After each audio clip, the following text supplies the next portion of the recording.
Hello everyone and welcome back to my YouTube channel. So इस video में हम plant tissue culture की दो टेक्निक्स को डिस्कस करेंगे। एक आ जाती है सोमैटिक एम्ब्रियोजेनेसिस और सेकंड टेक्निक है माइक्रो प्रोपेगेशन। तो सबसे पहले आपको ये पता होना चाहिए कि जो प्लांट टिश्यू कल्चर होता है बेसिकली वो क्या चीज़ है।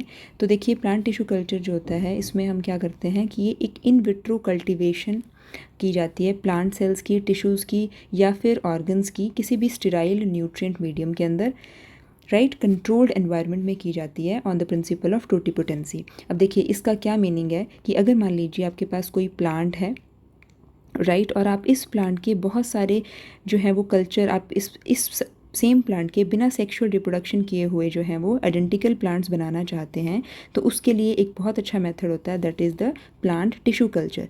तो इसमें हम क्या करते हैं कि मान लीजिए आप प्लांट का कोई भी एक पार्ट ले लोगे और उस पार्ट को जो है आप ग्रो करवाते हो किसी भी कल्चर मीडियम में। कल्चर मीडियम का मतलब होता है कि जो भी चीज़ें, जो भी न्यूट्रिएंट्स वगैरह उस प्लांट की ग्रोथ के लिए रिक्वायर्ड हैं वो सारे आप उसमें देते हैं। यहाँ पर जो है वो आप किसी भी प्लांट का कोई भी पार्ट जो है वो डाल दोगे और फिर वो फाइनली जो है वो एक, या तो वो सीड का फॉर्मेशन कर देगा यानी कि एक एम्ब्रियो बना देगा, या फिर वो एक नया प्लांट जो है वो उसकी फॉर्मेशन कर देता है, राइट। और ये हम कैसे कर पाते हैं, because it is based on the totipotency principle. अब देखिए टोटिपोटेंसी का प्रिंसिपल क्या होता है। टोटिपोटेंसी का मीनिंग होता है कि जो प्लांट होता है ना उसका हर एक पार्ट जो है उसमें कैपेबिलिटी होती है एक नया प्लांट बना देने की, प्रोवाइडेड कि उसे जो है प्रॉपर न्यूट्रिशन जो है वो मिल जाए, राइट। तो ये एक बेसिक चीज़ हो गई। उसके बाद हम बात कर लेते हैं, देखिए सबसे first technique that is the somatic embryogenesis. अब सोमैटिक एम्ब्रियोजेनेसिस में क्या होता है कि इसके अंदर देखिए आप क्या करोगे, सबसे पहले एक प्लांट ले लोगे, ठीक है, आपने प्लांट ले लिया, उसके बाद जो प्लांट है तो हम क्या करेंगे कि हमारे पास कोई भी एक प्लांट होगा, उस प्लांट से हम उस प्लांट के किसी भी पार्ट से हम जो है एक सेल निकाल लेंगे। फॉर एग्जांपल अगर मैंने ये एक प्लांट है हमारे पास, हमने लीफ लिया, लीफ से हमने जो है कोई भी सेल जो है वो अलग कर ली। अब राइट, अब इसी चीज़ को बोला जाएगा एक्सप्लांट, और ये एक सेल भी है ना, प्लांट की हमने सेल ले ली, इसी चीज़ को एक्सप्लांट बोला जाता है।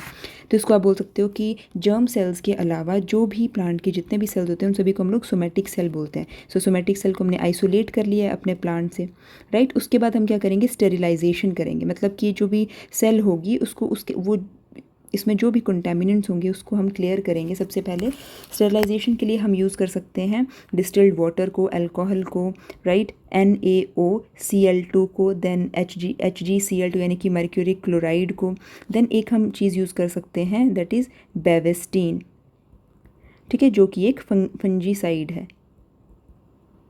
ठीक है, दिस इज़ इम्पॉर्टेंट, तो आपको ये ध्यान रखना है। हमने स्टेरिलाइज कर लिया। अब हम क्या करेंगे कि जो हमारी सेल है उसे हम कल्चर मीडियम के अंदर जो है वो डाल देंगे। वो जो कल्चर मीडियम है, ये चीज़ बहुत इंपॉर्टेंट है, आपको ध्यान रखनी है कि ये जो कल्चर मीडियम होगा उसमें एज अ कार्बन सोर्स हम लेने वाले हैं माल्टोज़ को, राइट, माल्टोज़ को हम एज अ कार्बन सोर्स लेने वाले हैं। ऐसा हम क्यों करते हैं, क्योंकि जो माल्टोज़ होता है ना, ताकि वो इसको जो है वो एज मतलब फूड, आपको पता ही है, कार्बन सोर्स की तरह माल्टोज़ को यूज़ करते हैं, राइट। उसके बाद अभी से लिखा गया कि this is the inoculation in the cell culture, मतलब दिस इज़ द कल्चर, इसमें जितने भी रिक्वायर्ड न्यूट्रिएंट्स हैं वो हमने डाल रखे हैं, जो भी माइक्रो न्यूट्रिएंट्स, मैक्रो न्यूट्रिएंट्स जो भी चाहिए हैं एक कल्चर को ग्रो करने के लिए, वो हमने सब इसके अंदर डाल रखे हैं, राइट। और इसको स्लाइटली एसिडिक रखा जाता है। नॉर्मल जो आप सेल कल्चर करते हो ना उसके अंदर आप कार्बन सोर्स जो है वो सुक्रोज यूज़ करते हो, सुक्रोज, बट ये जो आपका सोमैटिक एम्ब्रियोजेनेसिस वाला जो कल्चर है उसमें आप स्पेसिफिकली माल्टोज़ को यूज़ करते हैं हम, राइट। तो अब आपने ये चीज़ कर ली। देखो यहाँ पे लिखा भी हुआ है कि कल्चर मीडियम में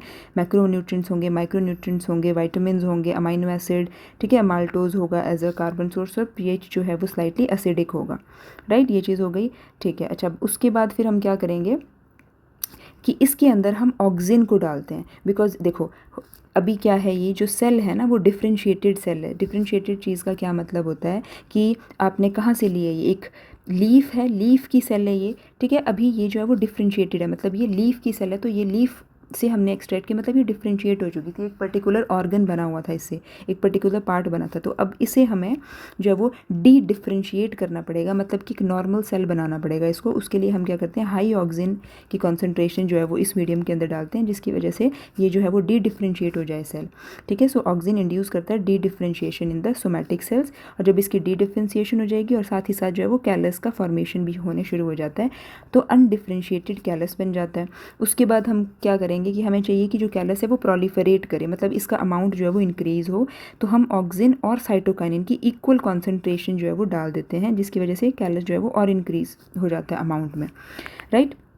अच्छा, उसके बाद हम क्या करते हैं कि अब हम चाहते हैं कि जो कैलस है, ठीक है, अब जो कैलस है वो जो है वो एक वो अपनी डेवलपमेंटल स्टेजेस में जाए। ठीक है, जो सेल है वो अब अपनी डेवलपमेंटल स्टेजेस में जाए। तो उसके लिए अब हम क्या करते हैं कि जो ऑक्सीजन है ना, उसकी कॉन्सेंट्रेशन को रिड्यूस करते हैं।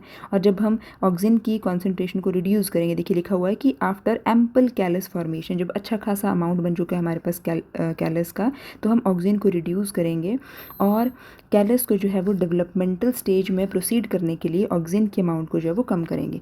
जब ये चीज़ कम होगी तो हमारे पास डेवलपमेंटल स्टेजेस जो है वो आ जाती हैं। जैसे फर्स्ट स्टेज होती है आपकी ग्लोबुलर स्टेज, ठीक है, कैलस के बाद first stage is the globular stage, then second is the heart stage, then we have torpedo stage, and torpedo stage के बाद जो है वो कॉटिलेडनरी स्टेज आती है, right. These are extremely important, ये आपको बहुत बार एग्जाम में देखने को मिल जाती हैं। The sequence of these stages are quite important, right. तो देखिए उसके बाद क्या होगा कि कॉटिलेडनरी स्टेज को आप साइड कर दीजिए। हम क्या करते हैं, जो टॉर्पिडो स्टेज होती है ना, इसको हमें एनकैप्सुलेट करना होता है, मतलब इसके अराउंड हमें एक प्रोटेक्टिव कवरिंग बनानी होती है। वो कवरिंग हम बनाते हैं कैल्शियम एल्जिनेट की, राइट। और कैल्शियम एल्जिनेट के बाहर हम एक और कवरिंग बनाते हैं सोडियम एल्जिनेट की, मतलब आप ऐसा लगा लो कि this is the covering of calcium sodium alginate, और इसके अंदर जो है वो कैल्शियम एल्जिनेट की कवरिंग है। और उसके भी अंदर हमारे पास जो है वो एब्सिसिक एसिड होता है, ठीक है। एब्सिसिक एसिड किस लिए होगा कि ये जो अंदर एम्ब्रियो का फॉर्मेशन हुआ है, embryo basically is nothing but it is the seed only which we are calling it as a somatic embryo,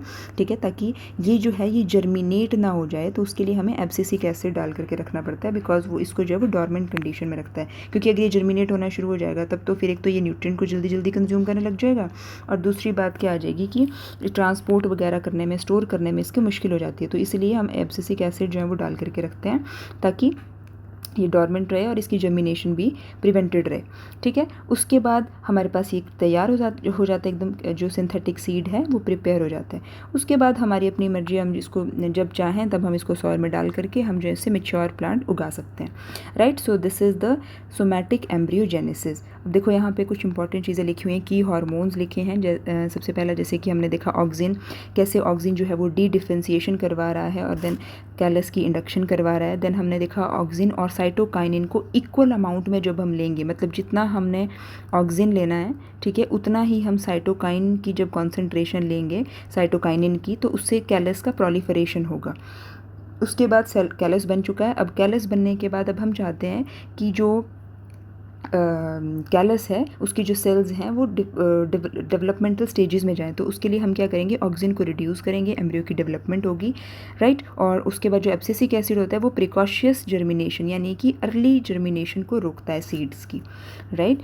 चलिए जी, ये हो गया। उसके बाद आप देख सकते हैं कि क्या क्या सिग्निफिकेंस है इसकी। तो देखो इससे ये जो माइक्रो प्रोपेगेशन है इसकी वजह से हम मास प्रोपेगेशन कर सकते हैं, हम सिंथेटिक सीड्स प्रोड्यूस कर सकते हैं, जर्म प्लाज्म की कंजर्वेशन कर सकते हैं, genetic transformation, then disease free plant produce कर सकते हैं, then commercial production of elite varieties, ठीक है। उसके बाद इंपॉर्टेंट नोट्स अगर आप यहाँ देख लोगे तो ये किस चीज़ के ऊपर बेस्ड है टेक्निक, तो टोटीपोटेंसी के ऊपर बेस्ड है। ये चीज़ मैंने आपको पहले ही बता दी, टोटीपोटेंसी का मीनिंग।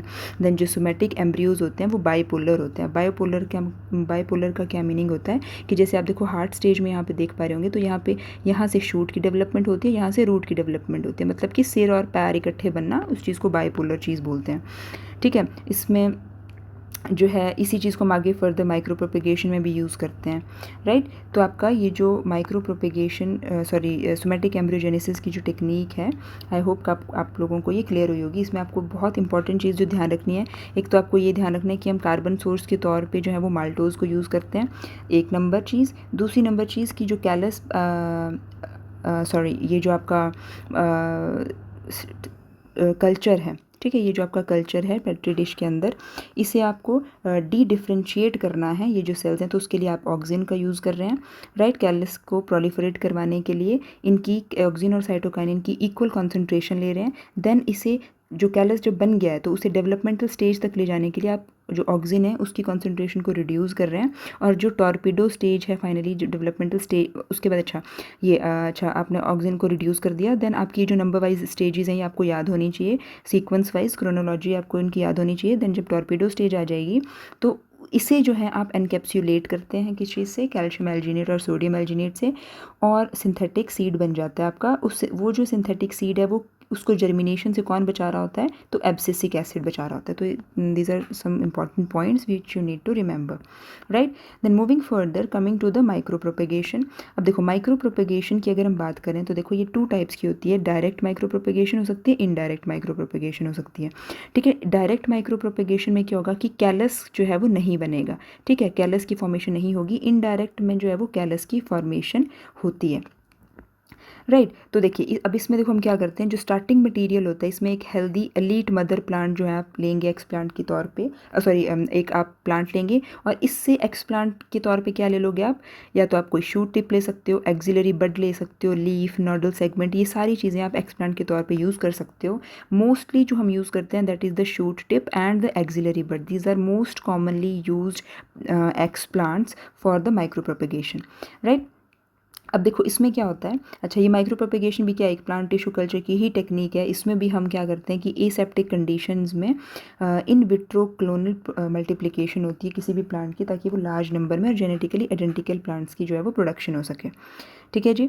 अच्छा अब इसमें क्या करते हैं, सबसे देखो यहाँ पे दिखाया हुआ है कि डायरेक्ट माइक्रो प्रोपेगेशन, तो यहाँ पर जो डायरेक्ट माइक्रो प्रोपेगेशन होगी उसमें एक्सप्लांट के तौर पे हम शूट टिप को और एक्सिलरी बड को यूज़ करेंगे। दिस इज़ इंपॉर्टेंट, ये आपको याद रखना है, ठीक है। अब देखो हम इनको क्यों यूज़ करते हैं, because they are already meristematic and actively dividing होते हैं, तो इसलिए हमें कैलस फॉर्मेशन यहाँ पर नहीं करनी पड़ती। अब देखो हम क्या करेंगे, शूट टिप या एक्सिलरी बड हमने ले लिया है, इसमें क्या करेंगे, साइटोकाइनिन टू ऑक्सिन की जो रेशो है वो हाई रखेंगे। इसका मतलब क्या है कि जो साइटोकाइनिन है वो ज़्यादा होना चाहिए, ऑक्सिन जो है वो कम होना चाहिए।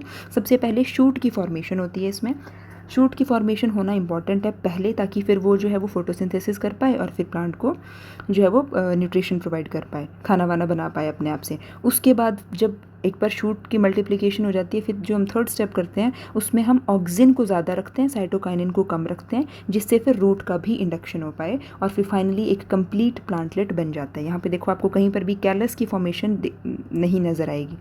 देन अगर हम बात करें इनडायरेक्ट माइक्रो प्रोपेगेशन की, तो इसमें जो एक्सप्लांट के तौर पे यूज़ किया, आपको पता है ना एक्सप्लांट, मैंने बता दिया एक्सप्लांट क्या है, कोई प्लांट का कोई भी पार्ट जिसे आप कल्चर मीडियम में डाल रहे हैं ग्रो करवाने के लिए। तो देखो एक्सप्लांट के तौर पे हम लीफ यूज़ कर सकते हैं, स्टेम, नोडल, टिश्यू सेगमेंट, मतलब इनमें से हम एक्सेप्ट शूट टिप और ऑक्सिलरी बड के अलावा हम कोई भी पार्ट जो है वो प्लांट का यूज़ कर सकते हैं। इसमें कैलस की फॉर्मेशन होगी। अब देखो हमने एक्सप्लांट ले लिया, एक्सप्लांट ले लेने के बाद हम क्या करेंगे, ऑक्सिन डाल देंगे, यानी कि एक्सप्लांट ले लिया, उससे हम एक सेल निकालेंगे।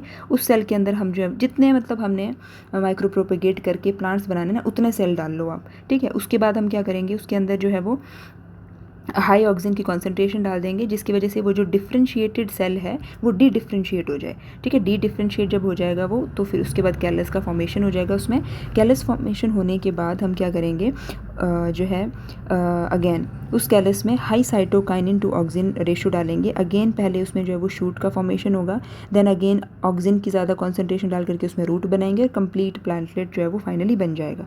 अब जब वो कंप्लीट प्लांट बन गया है उसके बाद हम क्या करेंगे, अब उसको हमें जो है वो सॉयल में शिफ्ट करना है, पर हम एकदम से तो शिफ्ट कर नहीं सकते क्योंकि वो तो हमने इतने नाजों से पाला हुआ पौधा है ना, एकदम प्लांट में एकदम प्रॉपर एक अप्रोप्रिएट कंडीशंस के अंदर पाला हुआ, तो उसे हम सबसे पहले एक्लामेटाइज करना पड़ता है। एक्लामेटाइज करने के लिए हम क्या करते हैं, प्लांटलेट को सबसे पहले सिंथेटिक सॉइल के अंदर उसे डालते हैं, मतलब ऐसी सॉइल जो कि प्रॉपरली ट्रीटेड है और उसमें जो वो कुछ इंपॉर्टेंट न्यूट्रिएंट्स जो कि उस प्लांट को चाहिए वो, ताकि वो थोड़ा सा हमारे नेचर के मतलब कि एक आप बोल सकते हो कि प्राकृतिक संपर्क में आकर के थोड़ा सा देखे कि किस तरीके से चीज़ें होती हैं। उसके बाद जब ये हो जाता है उसके बाद हम उसको क्या करते हैं, धीरे धीरे एक्सपोज करते हैं नॉर्मल एनवायरनमेंट से, और फिर धीरे धीरे एक्सपोज करने के बाद देन फाइनली हम उसे जो है वो ट्रांसफ़र करते हैं नेचुरल सॉइल में, और इस प्रोसेस को बोला जाता है हार्डनिंग, राइट ठीक है। अब ये चीज़ हो गई। अब देखो यहाँ पे लिखा हुआ है कि कुछ इंपॉर्टेंट रोल्स जैसे कि साइटोकाइनिन, ये देखिए साइटोकाइनिन ब्रैकेट के अंदर जो है वो साइटोकाइनिन्स के नाम लिखे हुए हैं, ठीक है, जैसे कि काइनेटिन हो गया, बीएपी हो गया, इसका क्या रोल रहता है शूट की मल्टीप्लिकेशन में। Then this is very very important कि अगर high cytokinin to auxin ratio यानी कि साइटोकाइनिन ज़्यादा होगा ऑक्सिन कम होगा तो शूट्स की फॉर्मेशन होगी। देन हमारे पास सेकेंड हार्मोन होता है दैट इज़ ऑक्सिन। ये ऑक्सिन जो है these are the forms of auxin. For example this is indole acetic acid, indole butyric acid, ठीक है, this is naphthalene acetic acid. ये जो है वो रूट की इंडक्शन करता है। अब इसमें क्या ऑक्सिन जो है वो ज़्यादा होना चाहिए, साइटोकाइनिन कम होना चाहिए, तब हमारे पास जो है वो रूट बनती है। और जब हम ऑक्सिन और साइटोकाइनिन को बिल्कुल इक्वल कॉन्सेंट्रेशन में लेते हैं उस टाइम पे कैलस का फॉर्मेशन होता है, ठीक है। So this are important things to remember. उसके बाद ये देखो डायरेक्ट और इनडायरेक्ट माइक्रो प्रोपेगेशन में डिफरेंस बताया हुआ है कि डायरेक्ट में मैंने आपको पहले बता दिया एक्सप्लांट के तौर पे हम जो है वो शूट टिप या एक्सिलरी बड को यूज़ करते हैं। इनडायरेक्ट माइक्रो प्रोपेगेशन में हम क्या करते हैं लीफ, स्टेम, रूट, ये सब चीज़ें यूज़ करते हैं, ठीक है। उसके बाद देखो डायरेक्ट में जो डायरेक्ट माइक्रो प्रोपेगेशन होती है उसमें कैलस जो है वो एब्सेंट रहता है, इनडायरेक्ट में कैलस प्रेजेंट होता है। पाथवे की बात करें तो देखो एक्सप्लांट से डायरेक्टली शूट्स बन जाएंगी, रूट्स बन जाएंगी, प्लांटलेट्स बन जाएंगी, ठीक है। और जो आपका इनडायरेक्ट माइक्रो प्रोपेगेशन है उसमें सबसे पहले एक्सप्लांट होगा, देन वो कैलस का फॉर्मेशन होगा, उसमें हम ऑक्सिन डालेंगे यहाँ पर, फिर कैलस बनेगा वो क्योंकि डी डिफ्रेंशिएट होंगी सेल्स। उसके बाद हम क्या करेंगे साइटोकाइनिन की जो कॉन्सेंट्रेशन है उसको ज़्यादा रखेंगे, ऑक्सिन की कॉन्सेंट्रेशन को कम रखेंगे जिसकी वजह से शूट्स बन जाएंगी। उसके बाद जो है वो ऑक्सिन की कॉन्सेंट्रेशन को बढ़ा देंगे, साइटोकाइनिन की कॉन्सेंट्रेशन को कम कर देंगे तो रूट्स बन जाएंगे और फिर फाइनली प्लांटलेट बन जाएगा। देन हमारे पास जो है वो जो डायरेक्ट माइक्रो प्रोपेगेशन होती है उसमें कम टाइम में ही जो है वो अचीव हो जाती है, जबकि इसमें थोड़ा सा ज़्यादा टाइम लगता है as compare to direct. Commercially जो है वो डायरेक्ट माइक्रो प्रोपेगेशन ज़्यादा प्रेफर्ड है, ऑब्वियसली जिसमें कम टाइम लग रहा है, फास्टर चीज़ें हो रही हैं तो वो प्रेफर्ड होती है, राइट। उसके बाद इंपॉर्टेंट पॉइंट्स अब देख लीजिए आप कि ये जो है अगेन टोटीपोटेंसी के प्रिंसिपल पर ही बेस्ड होता है, ठीक है। Then it can produce large number of genetically identical plant, it is use for the rapid multiplication, conservation and production of the disease free plants. Direct method होता है and it is preferred for the commercial micropropagation due to the genetic stability. And it is indirect method जो है it is useful for the species where direct regeneration is difficult. Obviously कुछ ऐसी species होंगी जहाँ पे direct regeneration is not possible, so there we use the indirect method, right? So this is all about the two processes of plant tissue culture, that is somatic embryogenesis and micropropagation. I hope आप लोगों को ये दोनों techniques जो हैं वो समझ आई होंगी, right? So thank you so much and मिलते हैं नेक्स्ट वीडियो में नए टॉपिक के साथ। Thank you.